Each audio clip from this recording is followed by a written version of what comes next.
Welcome to Life, Lessons, and Laughter with your host, Glenn Ambrose.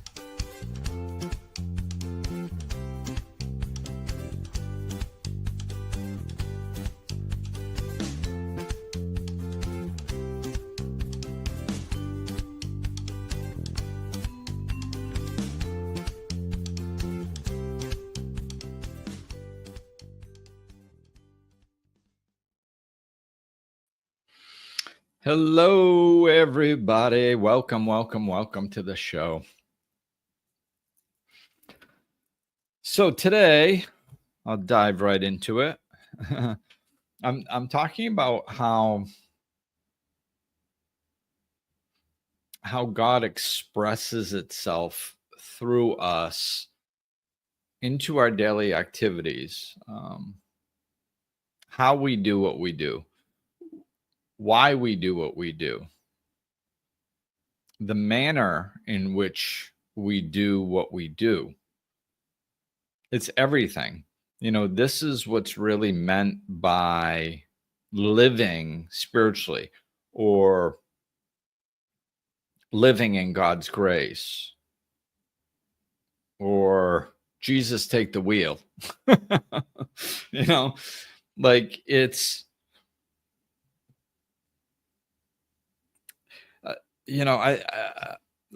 one of my favorite sayings recently is from Jesus when he said,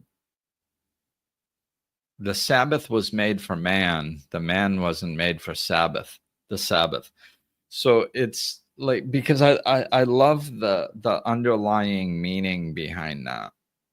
I love the deeper understanding of that.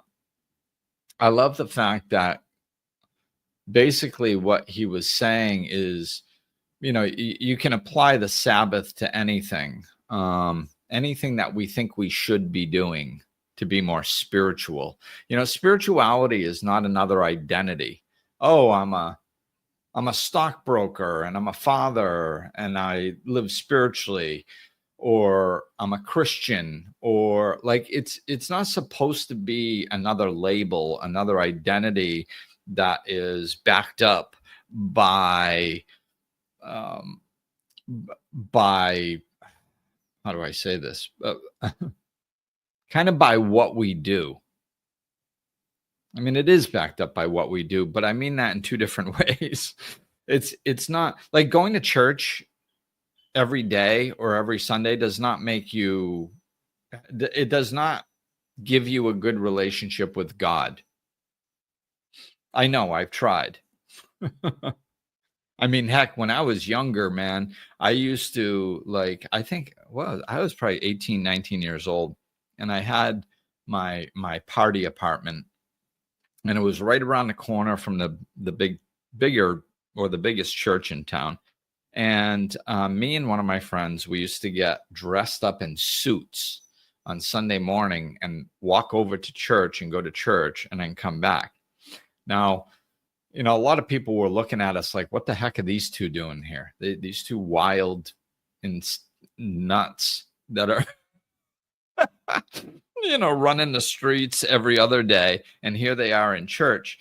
And, to be honest with you, I don't think I fully knew why I did it, but all I knew back then was it made me feel clean for a little while. I was drinking and drugging and sexing and just complete maniac, out of control. But when I got dressed up and went to church for 45 minutes, I just felt like I was kind of like a normal human being. And I wasn't this, on an unconscious level, I could feel the results of all the poor decisions I was making, but I wasn't conscious enough to understand it. And it just made me feel clean for 45 minutes a week. But of course, it didn't change my life. Going to church doesn't change your life. I mean, really, even bringing God into your heart doesn't fully change your life. I mean, it does, but the way it changes your life is when you bring God into your heart, like really into your heart, deeply, over and over and over and over again all day long until your very existence is God expressing itself through you. When you get there, then yeah, like, and by the way, it's not that hard to get there. You can get there in a few days. But like, as you live, as the energy of God is rolling through you, and it's just when you're emanating in that vibration of love, it emanates out of you, and it affects the way you think. It affects the way you behave, because you're not going to be in this loving vibration of God and gratitude. Because like, if you're in the vibration of God, you're in the vibration of gratitude, because you're like, oh my God, like, this is my life is such a gift, and there's so much love everywhere. You can feel it. And when you're living from that, like, of course your thinking is just going to be different. It's coming from a place of gratitude. It's coming from a place of love. So therefore it's coming from a place of God, and it's just, you'll think differently, and you'll feel differently, and therefore you'll behave differently. You'll perceive things differently. Instead of being so judgmental, your first instinct is like, oh my God, this person's an idiot. Instead, your first instinct is, oh, maybe they're having a rough day. Why? Because you're in the vibration of love, and that affects the way you think. It affects your perception, and your perception is your reality. So when we really embody daily, not just meditating 10 minutes in the morning, like, I mean, I'm like a spiritual realist. I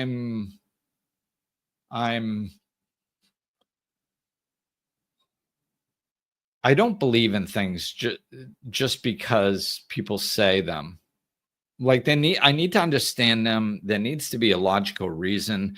And then eventually it actually needs to be backed up through what we call science. Like, I have to do something, experience its result multiple times, and then go, oh, okay, I believe in this, because I've personally experienced it.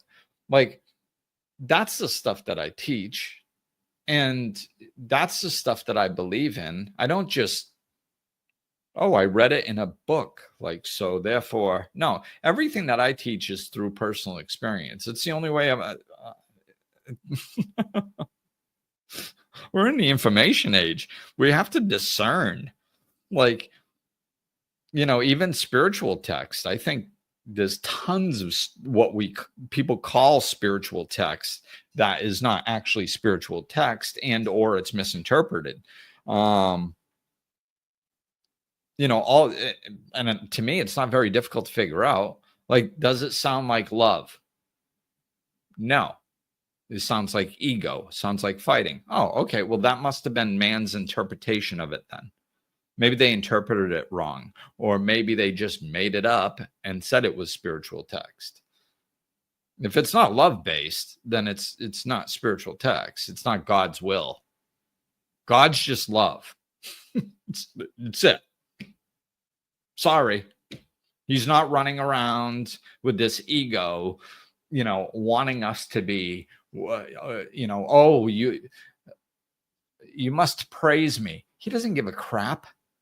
He doesn't need us to praise him. He doesn't feel empty if we're not all running around praising him, or it, I should say. I don't believe God is a man. It's just, I was raised like that through the Catholic religion, him and all this stuff. So if I slip and say him, just bear with me. I just mean it. I think it's is absurd to think God is a woman as it is to think it's a man. Like, it's a creator of everything, and we're going to pick one aspect of it? Of course not. But I think that we misinterpret or people have misinterpreted things, and it's like, that thou shall not have any gods before me. Well, what does that mean? Well, I have to be the best. Like, that's a human egoic interpretation of what that means. That God means like, well, I have to be number one and you have to praise me. And if you glorify anything other than me, then I'm not feeling the love that I'm supposed to get, and you're bad and you're a bad person and you're going to hell. But that sounds like an egoic person describing that. I could hear an egoic person saying that. But if I go, okay, well, like, what could he have meant by that from a spiritual perspective? Well, like, I actually learned it in recovery many years ago. They say in recovery, whatever you put above God, you're going to lose. Like, and so what that means is, like, if I am, it doesn't mean that I can't glorify something else, or not. I shouldn't say glorify. I guess maybe that would possibly be left for God, depending on what your definition of that term is. But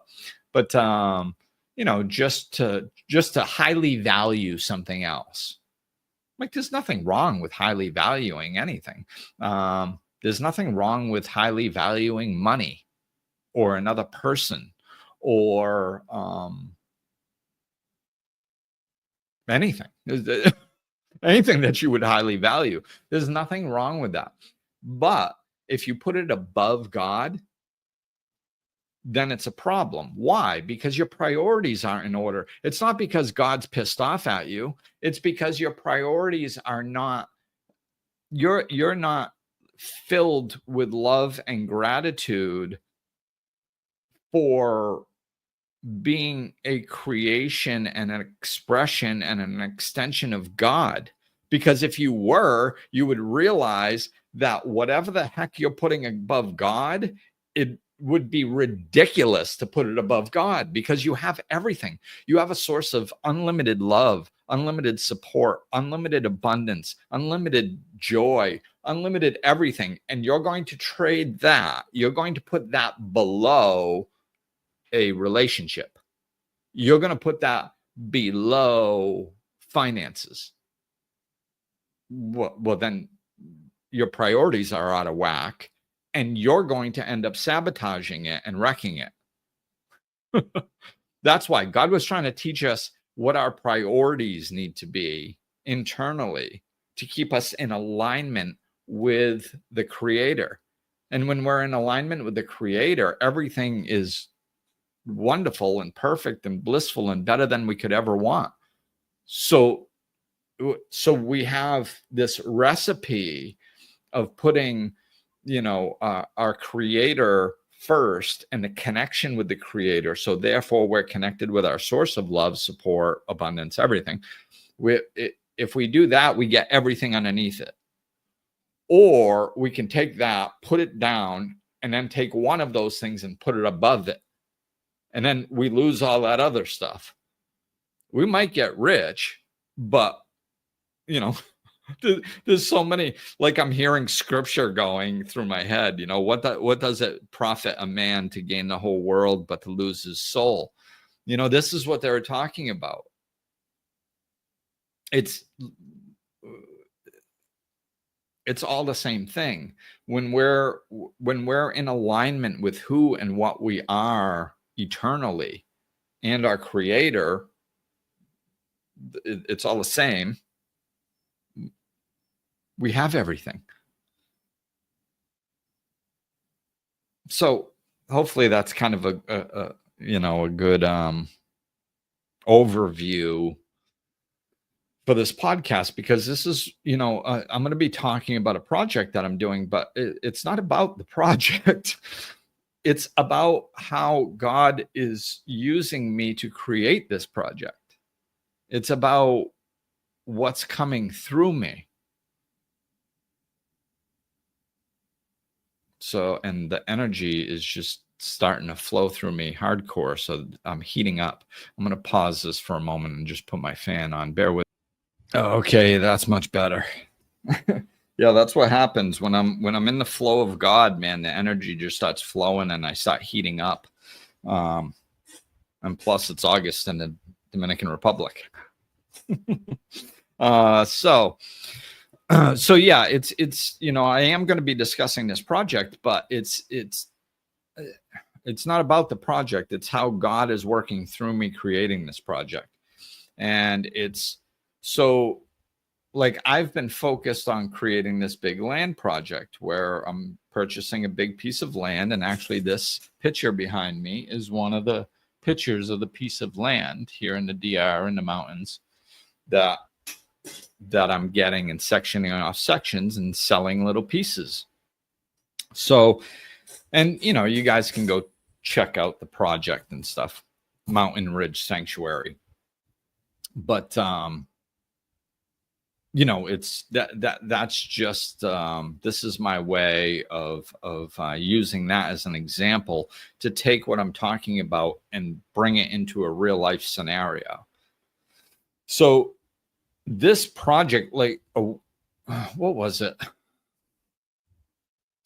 Well, I guess maybe about 5 years ago, like, I kind of knew that my son was getting older, and that chapter of my life where being a single parent, takes a lot of energy, and building up my business took a lot of energy and all this stuff. So I knew that I was coming into a new stage of life. And so what I usually do when I can feel something shifting or coming is up my meditation and I'm looking into, okay, what is this? Where do I need to be leaning into? And a lot of times I get like qualities, and what I was getting was grace and ease. I worked really hard and pushed and was busy and all this stuff. And I accomplished what I wanted to, which was being a present father and flexible to be able to participate with my son's activities and be there all the time and start my business doing what I loved and helping people. So, that was great, but it was a lot of work and I was tired, more tired than I realized. And when I ended up moving to the DR completely unexpectedly, I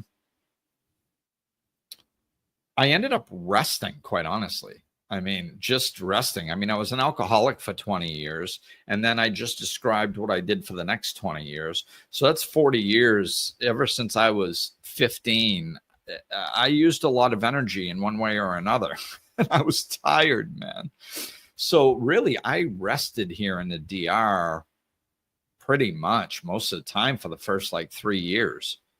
I mean, I was still doing my business and I even did some new things and I rebranded things and like all kinds of stuff, but it was at a very slow pace and there was a lot of rest and a lot of downtime. I was kind of like semi-retired. So, then after I had rested, then the creative urge that like, let's get back into participating in the unfoldment of my own life started bubbling up, and ideas started coming, and I had to get myself into action taking again, because an object at rest tends to stay at rest. So I was resting. So I needed to push myself and take little bits of action over and over and over. And then I got to a plateau of like how much action I could take. And then I got used to that. And then I took more action. And now I'm getting to the point where like I'm really high functioning again, like I was before all my rest. I can accomplish a tremendous amount in one day, whereas that's how I lived for many years before. And I'm getting back to that finally. Which is nice. Like, and I'm not, but it's different. It's more grace and ease. I'm not busy all the time. I'm not stressed out.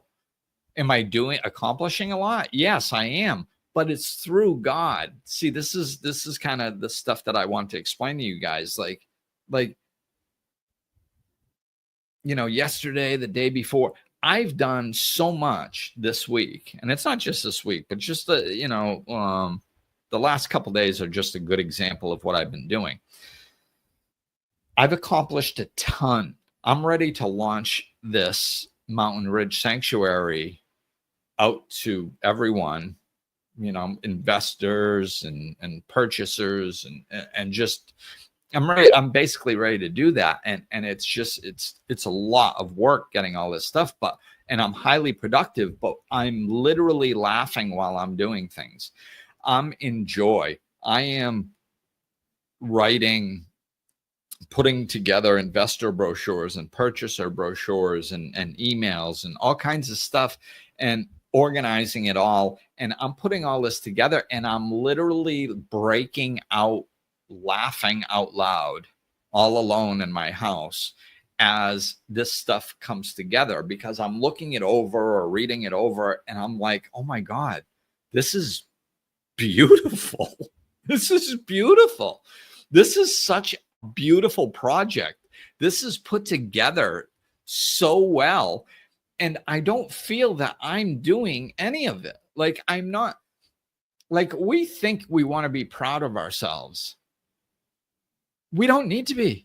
We don't need to be proud of ourselves, because if we are in alignment with our higher power, and we understand that what we're putting out is our higher power expressing itself through us, and it's way better than anything that we could ever do, then that does a couple things. One, it takes the pressure off of us because we know that we're not doing it. And the stuff comes out way better through us. And we don't need pride in what we're doing. What we need is gratitude for what's flowing through us. It feels wonderful to be a vessel for this. Way better than I could ever feel if I was focused on pride. Oh, I did a really good job. Like I can't even kind of really go there right now because I'm so out of that mentality. But, I'm going to try to just for a moment. And like, what does that do to you? Pride. It's just, it's one of the 7 deadly sins, isn't it? I believe in self-love, right? So I think we confuse pride with self-love a lot of times. It's egoic, man. Pride is egoic. Me. I did a wonderful thing. I'm awesome. I accomplished something amazing. It's so weak.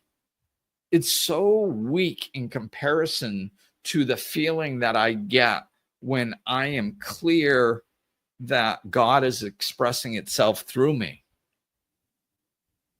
And I'm a vessel, and this beautiful God-designed stuff is just coming through me into this world. That's better than I could ever do. I love being a vessel. It's like, it doesn't make me feel less than, I think that's the unconscious perception. Like, oh, if I'm proud of myself, then I feel great and powerful. But if I'm just a vessel of something and it's not really me doing it, and I don't take the pride in it, then it just kind of is like, oh, well, that's good. No, it's the opposite. It's the opposite. Having pride in yourself, like, we are, just on this planet, we are 1 in 8 billion. We're just another bozo on the bus. When individually, we're not that important. We're not that powerful. We can only accomplish so much. I've accomplished most things I've set my mind to, I've accomplished. But most things I set my mind to that I accomplished they were good. I mean, I know I brought God into my business and my parenting and stuff like that. But, you know, I also had my ego involved. I wasn't always connected. So, you know, it oscillates and stuff like that. And if I look at my business, is my business like this amazing expression of God that like is just, oh my God, I don't even believe that exists. Like, this is just artwork. No, it's my business. You know, I created it. It's good. It helps people. It provided a wonderful life for my son and I. It accomplished everything that I wanted it to. But that's all a human can do, is just kind of that. Or you have this expression of God that is endless and boundless. And like, I see this project blossoming into other things. Like, they already offered me the piece of land that is adjoining to it to sign in and lock the price, so that if this project goes good, they'll give me the other the other piece at the price that it's at now. Like, so God is already setting up the future. And there's no risk. I can just go, no, you know, like I can sign and lock in the price. And then after this project goes through, I could be like, well, that was a lot of work. I don't want to do it again. So no, I'm not going to buy that piece. I can back out. So there's no, but it's giving me the opportunity to move forward and do another one if I so choose. If God wants, not if I so choose. I misspoke. And it's beautiful. And it's just, there's aspects of it, like, honestly, the majority of the feedback that I've gotten from really qualified, intelligent investors that are much more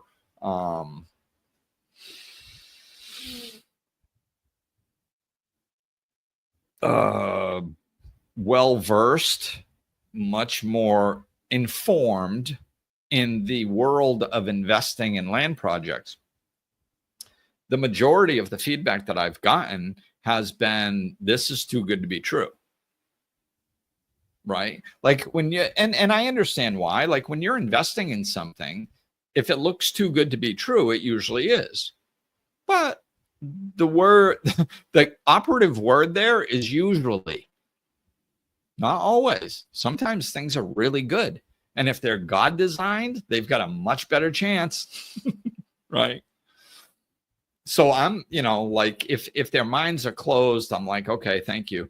You know, if their minds are open, I'm like, okay, well, let me show you why it's this good. It's just numbers. I can show you the numbers. If you find a problem in my numbers, then you let me know. But the numbers are saying that this is as amazing as it seems. So let's look at it. And they're, you know, and the ones that have an open mind, that are like, okay, it's probably too good to be true, but I'm going to look into it to find out. Those are the ones that are seeing it for what it is. And they're going, oh man, you actually have something here. Like, this is insane. I'm like, I know. It's because it ain't mine. It's God's doing. And I'm just the vessel. I'm just a steward. You know, and it's beautiful. Every aspect of it is beautiful. The land is just amazing, because not only is it beautiful, but it's very usable, which a lot of the land out here that can be visually stunning, if you really think about it, you can't use a lot of it, or you have to do a lot of work to use it. Like, a lot of it could be overgrown.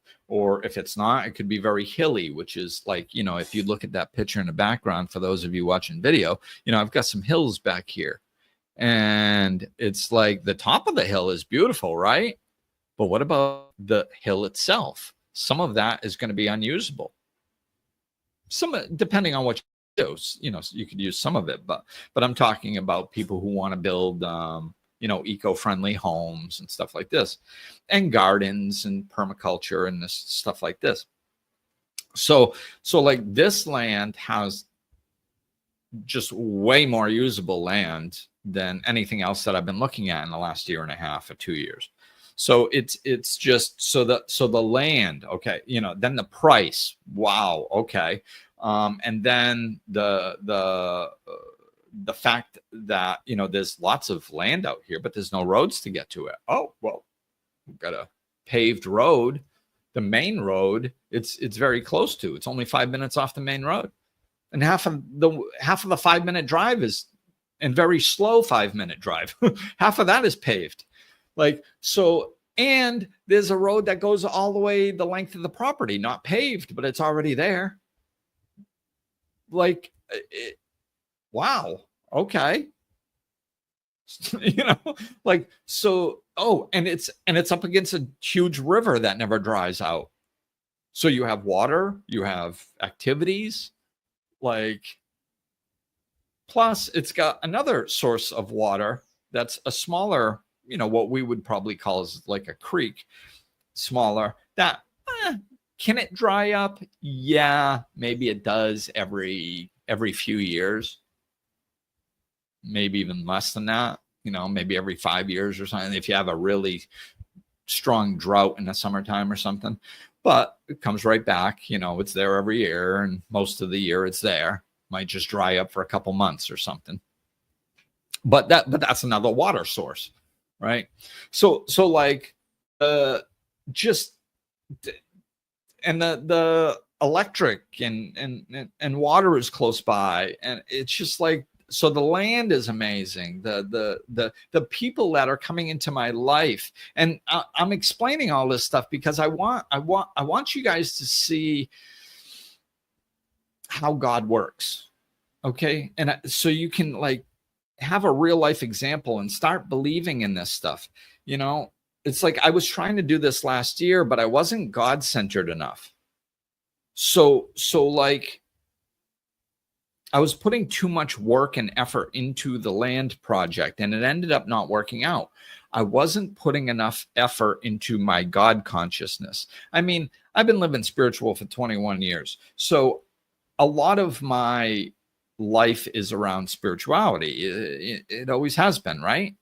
But I'm talking about taking it to a whole nother level. So if I want this so this time when I started, this project started bubbling back up to the surface, and I started finding this new land and all this stuff, like, instead of double down on the work towards the land, I tripled down on my connection with God. That's what I did.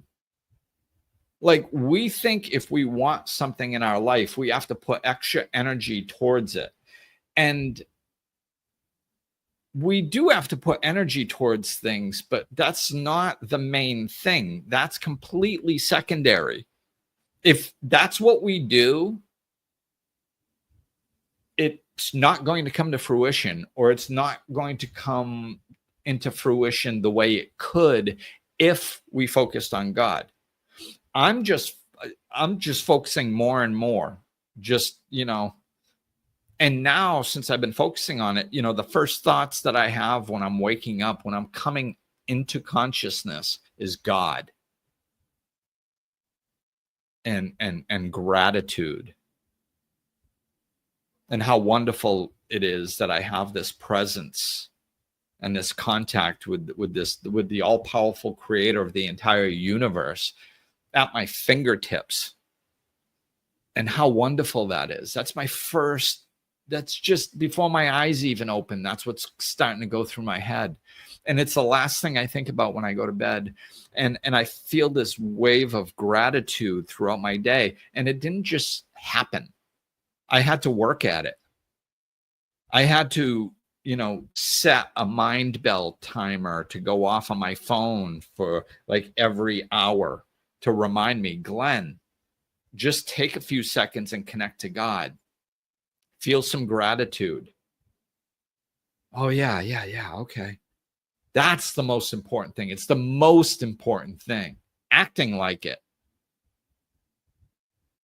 not living my life and then squeezing it in for a little while in the morning and squeezing it in for a little while in the evening, and then even maybe squeezing it in for a little bit in the afternoon. No, everything that I did was about it. If I was cooking my lunch, then I was feeling gratitude for the food, or that I had a house in the peaceful mountains of the Dominican Republic that I could live in, where I could cook my lunch and I didn't have to worry about whether I had food or not, like a lot of people have to in the DR, in the world. You know, it's just everything became a praise of God. Everything became an expression of my gratitude towards God. Everything, every aspect of my life, all day, every day. And then all of a sudden, woof, then all of a sudden, right, what happens is, you know, this new land, as I'm working on that, this new land comes in, and I'm like, oh wow, wow, okay. And then I'm talking to the real estate agent that's representing the land, and I find out that this real estate company has access to surveyors and architects and the equipment to build the roads and all this stuff. Because like, I need professionals to do that stuff. I'm not a professional in that area. And if I'm expecting to get investors, then I need to ensure that this is my first project. I can't have it up to me and my brain power to figure out how to do everything, because I don't know everything yet and I'm going to make mistakes. So I have to find professionals. I have to have a team that has done this multiple times before and knows what to expect and can do it and lay it all out. And then I can learn along the way, but I'm having the professionals handle the part that professionals. And this is nothing new. I mean, even in business, like, you know, I mean, if you take any or most, I'd say not any, but most successful business people, they're going to like highly successful. I'm not talking about somebody that just did some good business stuff. I'm talking about people that are capable of repeating and just really good at business and building huge things. Like the people that are able to do that, they talk about building a good team underneath them and delegating. They're not doing every aspect. Like, you know, the CEO of a software company is not writing the software. They're hiring a software writer. So you have to have a good team underneath you, people that are highly capable and motivated to do what they do, people that are passionate about what they're doing and love it. See, that's what I'm good at. I'm good at finding people that are passionate about what they do and have the right mindset to succeed. If I'm talking to somebody and they're like, yeah, well, you know, there's a hill right there, so you know, we can't put a road there.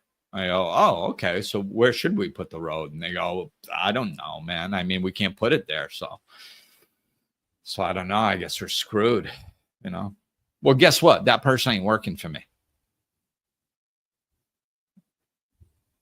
Because they have the wrong outlook. They have the wrong mindset. Their brain works the wrong way. Now, if I'm having that same conversation with somebody else and they go, oh yeah, well, the road can't go there. I go, okay, what should we do? You know, either they go, I don't know, but let me think about it. I'll find a way. Or they go, well, you know, the water drains over here, so we could actually put it up there. It's going to be a little bit more work, but the results are going to be 10 times better. So yeah, we can put it there. We just got to budget a little bit more money. And I'm like, oh, okay. See, those are the type of people who are solution oriented, not problem oriented, are the people that I need to work with, that we all should work with. And I can identify that very clearly by listening to what people say and how they say it, because that's what I do for a living. I listen to clients, what they're saying, how they're saying it, the energy in which they're saying it, what they mean by it. That's what I do for a living. So I can find out where to make the adjustments. See, I shut this window. Got a little rain picking up. It's getting loud. So yeah. So putting together this team, but and I'm doing it by not only the skills that I've learned, but again, it's through my God consciousness. It's all through feeling. If I'm sitting there connected to God, feeling love and gratitude and bliss and peace, right? And then this other energy comes in as a person that's part of the project, and they're not vibrating at that rate. They're not vibrating at love. Not that they necessarily have to be vibrating at the same rate of love that I am, but it's just a general vibration. It's just a general energy that somebody has. We've all been around it. Like if you're around somebody that's negative, you can pick up that they're negative. It's not rocket science, So if I'm sitting there, but the higher my vibration is, the more obvious the alternative vibration is. The easier I can pick up on it. Like if I'm vibrating, I'm gonna try to quantify it, So let's say I'm vibrating at the rate of God. Well, not that I've ever gotten there, but like really high vibration, really feeling connected to God, and that's like 1,000, right? Then I could be at, let's say the halfway point between positive and negative is 500, and I'm vibrating at 1,000. Well, if somebody's vibrating at 499, I can pick up on that because it's just not the same as my vibration. It's not even near it, right? But if I'm vibrating at 501 and they're vibrating at 499, the difference isn't that big. So I might not pick up on it, right? So the higher vibrating I am, the closer I am to God, the easier it is for me to see the differences, to pick up on the reality that this person is not a good match for the project. They're going to be bringing in negative energy and problems, and we don't need that. This is God's divine expression. We got to keep the energy pure as possible. Again, not that I need to have a construction expert that's also a priest, a high vibrating priest. It's not to say that. It's just to say that we need good energy in on this project, and then it goes more smoothly. That's just a life fact, right? But then it's also a spiritual fact. So just in life, if you are working on a project with a bunch of negative people, it's going to be more difficult than if you're working with a project with a bunch of positive people. That's just how the universe works, right? I'm just upping that same rule, that same law. I'm just upping it. So it just goes that much smoother. But again, it's all because of me working on, when I saw this, when this creative urge started bubbling up in me to lean back into this land project and give it another shot, I didn't go, okay, materialistically, what do I need to do? Oh, I need to drive around. I need to find land. I need to call this person. I need to call that person. I need to, I didn't do that. What I did was leaned into God more. And as I leaned into God more, all of a sudden this stuff just started coming. So, so I kind of talked about the people that I had coming in kind of with the real estate aspect of it, the people who are capable of doing all the legal work, the planning, the laying out, the permaculture aspects, the roads, the electric, the water, all this stuff. All these things that I don't know how to do, the right people just came right in, and multiple of them. So I can, get quotes from different companies and pick the right one. And so that's wonderful, right? And then Like, and I'm sitting here going, oh my God, and I'm expressing gratitude, and I'm seeing it for what it is. I'm seeing it that God's running this program and it ain't me, because this is too perfect. And as I'm feeling that gratitude, then investors start coming and real estate specialists start coming. And like, I didn't know these people before. And they're like, the people that are coming, that are investors and real estate professionals, they are God-centered. Like, they are spiritual. Like, that's the foundation of their life. So it's not just investors and real estate investors. It's spiritual investors and real estate specialists that are coming in. And then some of them can feel the love in this project and the God coming off of me. So, and seeing this project that for what it is. And they're like, oh my God, like, I'm going to help you. And then, so I'm getting this gift of help from these experts that are God-centered to make this even more perfect, and then so this is why I want to do the podcast, because I'm so freaking excited, because it just keeps getting better and better and better. So I'm sitting here going, oh my God, I can't believe how beautiful this is. I can't believe how awesome the land is, the deal that I'm getting, the financing aspects being offered, the professionals that know what they're doing coming in, the experts to guide me, all this is so beautiful. And then God decides to start bringing philanthropy. Now, I've been interested in philanthropy ever since I can remember, to some degree, but especially like starting 15 years ago. I started researching philanthropy like 15 years ago. And I've always wanted to get into it. I just haven't been in a position where I could yet. So I was, this project is not just about me. It's about helping other people, which is another reason why it's going so well, because the energy isn't just about me and making money. It's about, it's a launching pad, what I can do with that money and how we can enhance the area.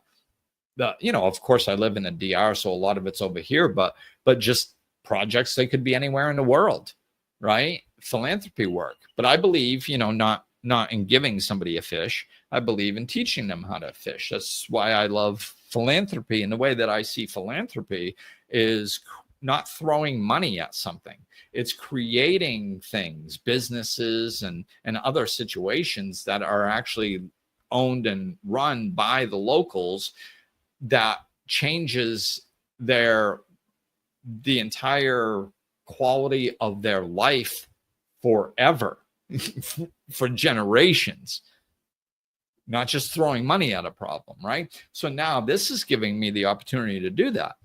And it always, it was going to be a launching pad for me to go off into that direction. But now God's like, why wait? Why not just bring philanthropy into this project now and start bringing people in? So now I don't have this piece settled yet, but like, I'm speaking with people who are creating fresh water in the Dominican Republic, and they're already doing it for tons of people, but they want to do it for the whole country. Well, I can help with that.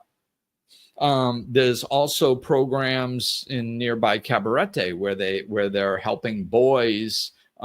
It's kind of like an after school program where they mentor them, and they teach them responsibility and English and showing up on time and skills and all this stuff.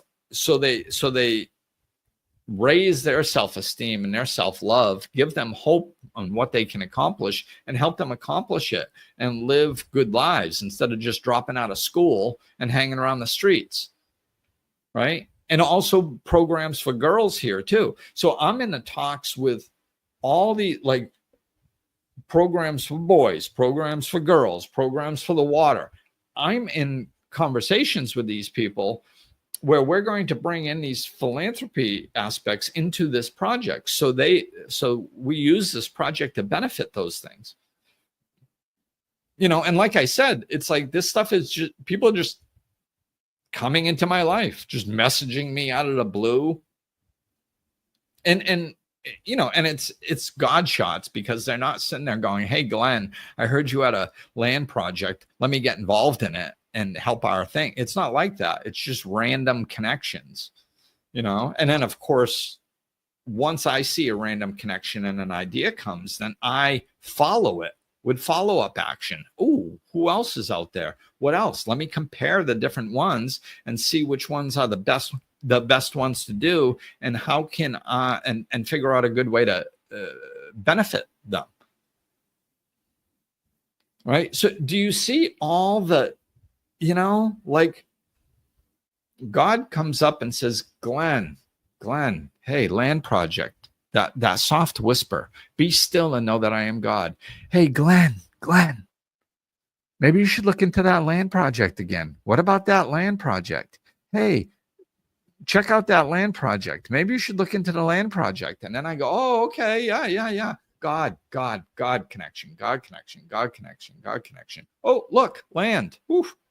Oh, look, professionals to handle this part. Oh, look, more professionals, God-centered, to help you with this part. Oh, look, philanthropy. We'll add that into, like, it just snowballs with love and goodness, and keeps expanding and getting better and better and more special, more beautiful, more wonderful.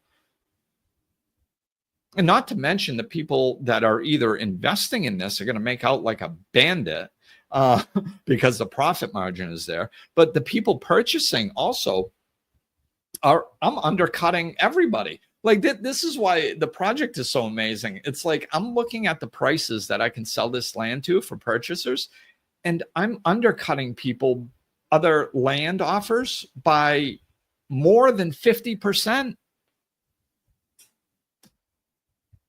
and making wonderful profit, and taking care of the investors better than they normally could, and taking care of philanthropy project. It's like, you can't make this up. You cannot make this up. There's no way I could have done this. There's no way. This is what I mean by it's all God. It's all God. It's all God expressing itself through me. It's all God just expanding this project and making it better and better than it ever could have been, with my finite perspective from my finite little human mind. There's only so much I'm capable of, but God is capable of everything, bigger and better than we ever planned. So that's the message I wanted to get through. I think I got it through. I think I got it. I just wanted you guys to feel the love flowing through me. I wanted you to feel the enthusiasm. So I'll wrap up with this. One of the things I found out many years ago is enthusiasm comes from the Greek words entheos, which means in God. And I always thought that was so cool. If you are listening to this podcast or watching this podcast and you can feel the energy levels and the love and the joy and the excitement and the enthusiasm that's coming through me, that's why, because I am in alignment with God. And this project is being birthed through me, not by me, by God, through me. And my job is just to keep my vessel clean. And by clean, I mean connected. I envision it like a flute, and I just keep my vessel polished and no obstructions in the holes. And then when God decides to breathe its breath through me, then it's a nice clear channel for the music to come out. And the more connected I am to God, the more beautiful that music, the more clear it is, the more clearly an expression of God it is. if I'm over here not really taking care of myself, not only in a physical way, but in a more so in a spiritual way. Because like if you're spiritually fit, then you're probably going to be more physically fit at some point, just because it's an expression of love. Like you can't abuse your body and say you love yourself, right? So if you're vibrating at the source of at the rate of love, which is God, the rate of love, and you love yourself, that love is going to express itself partially by taking care of yourself. So, but but that's secondary, right? So the primary is God. Connection, gratitude, love, expression of, we are all one. Just feeding that over and over and over and over and over and over. And the more you embody it, the better channel you are for God's love to come through you. All right. Hope that helps. And just, I know I talked about my project. It was an example. Take what, I say this sometimes. Take what I'm saying and apply it into your life. Whatever. I don't care what you want to do. It works with little things and it works with big things. It doesn't matter. If you want to go on vacation, use it. Connect to God and a vacation will come through you. If you want to, it can work with anything, but it's always God first. Feed that and the rest takes care of itself. All right, people. Thanks for listening. I love you. Peace. I'm out.